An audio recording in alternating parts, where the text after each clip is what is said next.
Hey YouTube, it's Michelle. I haven't made any videos for my Transition 101 series in quite some time, so I've decided I'm going to make a few while I'm not working and I have some time. So I'm going to space them out. I'm going to kind of cut them up into categories, and this video is going to be about undergarments. So when you're dressing as a girl, it is very important that the shape of your body fits your clothing, and that you are accentuating your assets and de-emphasizing the parts of you that may be a little more masculine or that you're a little insecure about. And a lot of that is done with your undergarments. For example, first and foremost, every trans girl needs to learn how to do this. Every crossdresser, drag queen. If you are male, if you're born male, and you are trying to pass as female, you must learn to tuck. Tuck your shit, okay? I can't really make a video on how to tuck because it's not really YouTube appropriate, and I'm just not comfortable sharing that much of myself with you. However, I would say besides Googling it and besides watching other YouTube tutorials, I'm not really actually sure how I figured it out. I think I was reading some forums and I kind of got the gist of what they were talking about, but I'm going to be pretty explicit and I'm going to explain exactly how to tuck. And I might have to make a separate video, but this will be a part of dressing and undergarments. So, to tuck.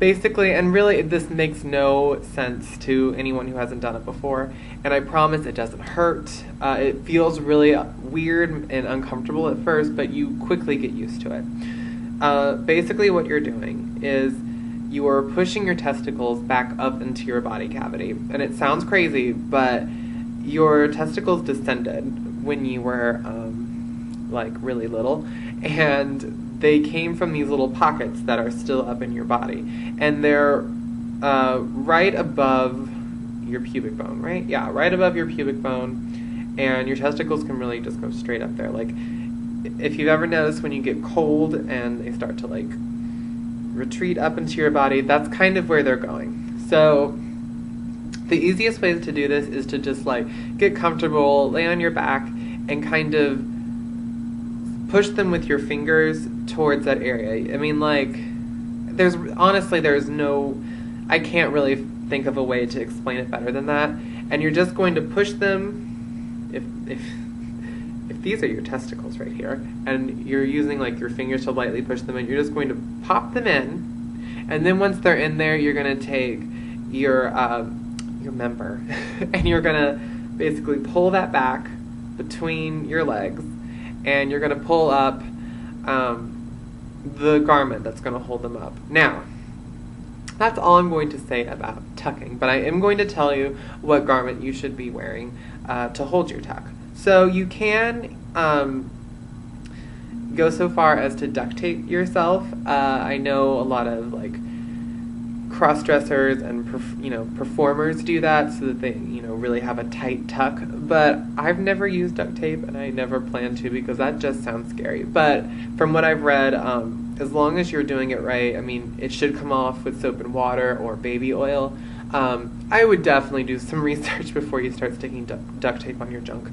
But if you don't use duct tape, and I would recommend you don't, you can use this special garment called a gaff, and basically it's designed specifically to keep your stuff tucked back, and it's designed for men, or males rather, so it's perfectly made for you. You can get them on specialty sites. I'm sure you can find them on Amazon.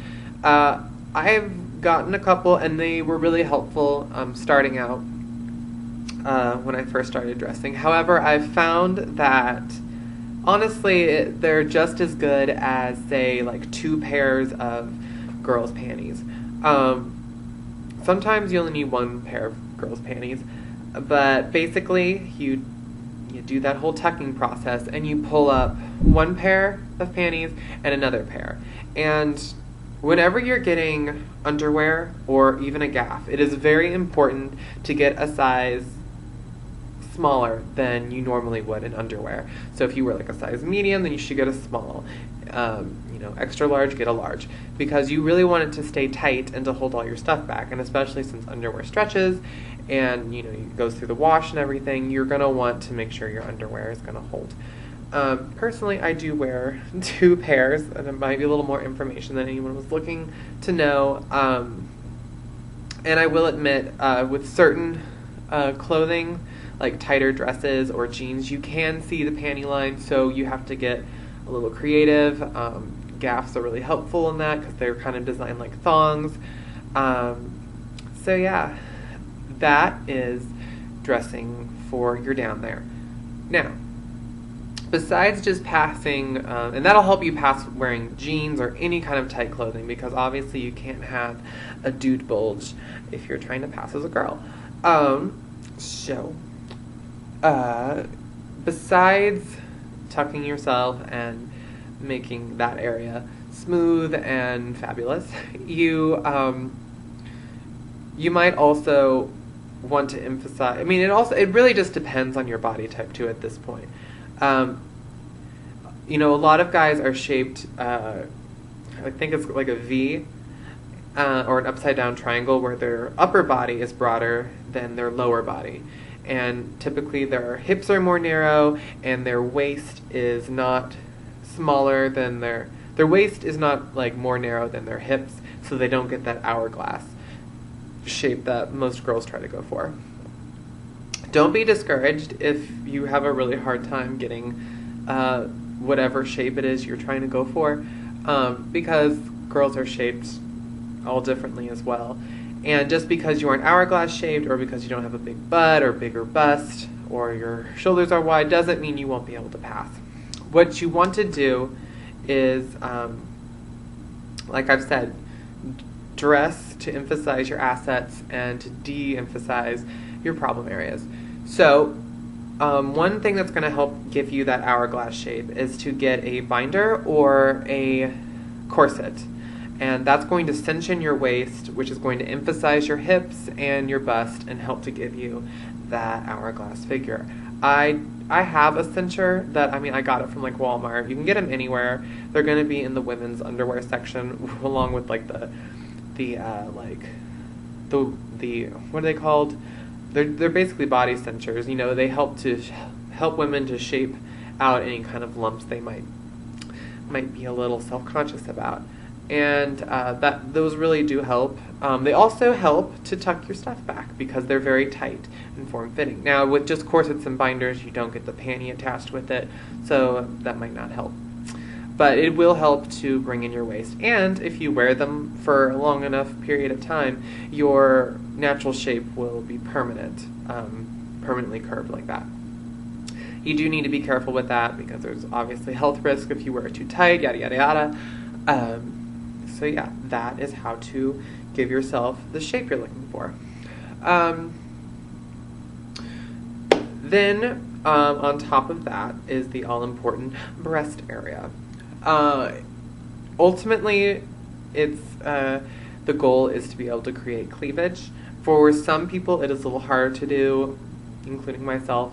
I can get it if I really push all my stuff together, but I really don't have the effort or time or really care because some women don't naturally have cleavage, and my breasts are still growing, so it'll happen at some point.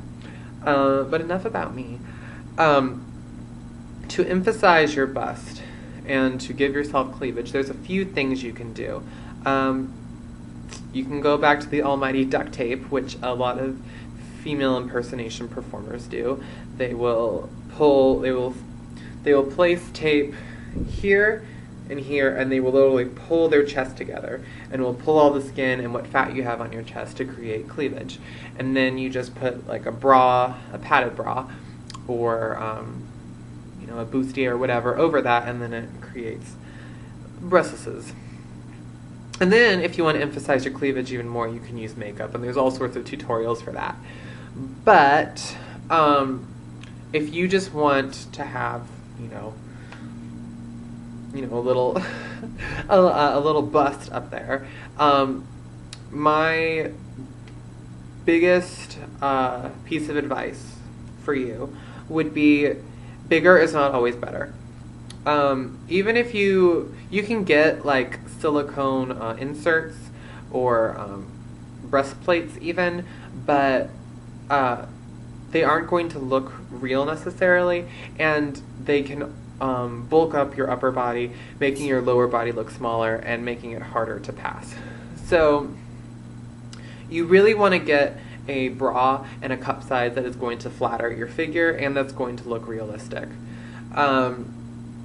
If you have a broader chest, a little bit of a heavier, larger cup is going to flatter you, but that doesn't mean like go like triple D or something. Usually a full B or a C cup is enough for anybody, and especially if your goal is just to pass, you don't really want a lot of attention at your at this point in time your fake boobies. So personally, I just wear a padded bra. It pushes my stuff up, nice shape. I pass pretty well with it. No one has really said anything. So yeah, there's also water bras, which increase you by 1 cup size, and they feel real and they move real, and like when you jump and stuff, they bounce and all that kind of thing. You can also get silicone bras, so that if you're wearing like a strapless something or another, then you still have support and cleavage and a little jiggle. I've seen a tutorial on YouTube, and it actually helped me when I was first starting my transition, and they used like 5 different silicone bras and put them together, and it pulled their chest together, gave them cleavage and a nice ample cup size. That's going to be really difficult to do if you have a wider chest. It's just going to be harder to pull all the skin and fat because you have a wider bust.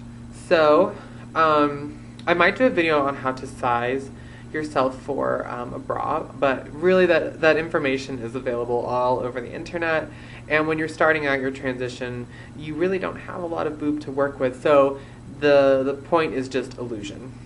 I guess just a quick thing about bras. The way you size yourself, just real quick, is you're going to measure the circumference, is it the circumference? Yeah, the circumference of your chest, of the widest part. So usually around the nipple and around. And you're going to measure that, and you're going to see that in inches. You know, typically for males, you know, you're going to be in the upper 30s, maybe 40s. If you're smaller frame, lucky you. And you're going to take that number, and then you're going to find a bra that has that, you know, 36, 38, whatever, and then the cup size you're looking for. And like I said, a full B or a C is going to be plenty for anyone starting out. Even A cup, because it will look more natural on you, especially starting out. Yeah, so that is pretty much all I had to say about undergarments. If you are having difficulty with like shaving your legs, or if you don't really want to shave your legs, or because you're just like experimenting with your clothing, I highly recommend getting hosiery. Pantyhose really help to make your legs look smoother, a lot more girly. I mean, like, I even wear them from time to time. I mean, most, like, women should just wear them because they really flatter your legs if they're the right skin tone. Make sure you match it before you buy it. Make sure, like, some stores have these, like, samples of the pantyhose and their colors, and you can put it over your hand and see if it matches. Because the last thing you want is, like, if you're pale like me, and then to have, like, really tan pantyhose, it just looks awful and you'll look like a crazy tranny. So, I think that's all I had to say about undergarments in terms of your transition. Yeah, so that is going to be the first video of dressing. Okay. Bye.